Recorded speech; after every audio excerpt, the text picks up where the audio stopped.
I just had the pleasure of presenting to a group of owners and managers at the Restoration Technical Institute annual Owners Managers Retreat. And there is one thing from my presentation on the topic of discipline that universally was the number one area that leadership feels like they could do a better job. And I'm going to tell you what that is in just a minute. In the meantime, if you don't know who I am, my name is Scott Miller. I'm the owner of thegrowthleague.com.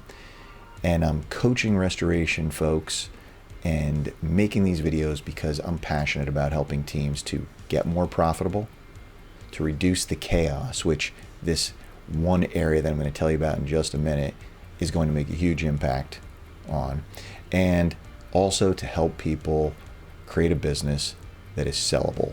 Or if they're not interested in selling, but rather passing it on to the next generation, they can feel great about doing that. Okay, so what's this one area? This one area is setting clear expectations and holding people accountable. What do I mean by that? Have you ever thought to yourself, man, this person just isn't doing what I need them to do. They're dropping the ball. They're just not a great employee. Have you ever had that thought? I'm sure you have, right? So my next question to you would be something like this. Can you very clearly, can you pull out a document and explain to me what their measurements are of success in an objective way? Do you know what their top 2 to 5 numbers are that will indicate if they're performing well or not? Do you have anything like this? Most people say, no, I don't.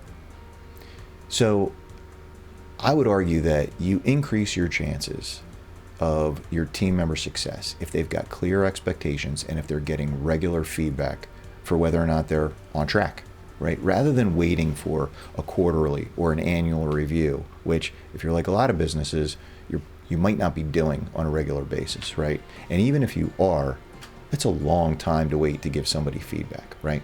So I always say it's so important to make sure that you've got clear expectations, 2 to 5 most important metrics for each one of your team members, documented so that you can sit down with your team and say, here's what you need to do in order to succeed. Here are the measurements. And then we can talk about if you're stuck, how to help you get unstuck, and we can talk about the ways to make progress to affect these numbers, right? And then each week with a really strong meeting rhythm, your team members are going to know whether or not they're on track or off track.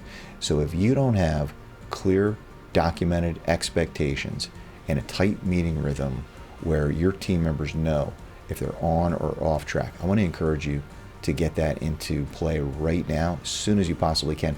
This is a great time of the year to do the work to prepare for this for next year. It won't take you nearly as long as you think it will. And if you need any help, don't hesitate to reach out. I'm here to help you. Thanks for watching, and I'll see you in the next video.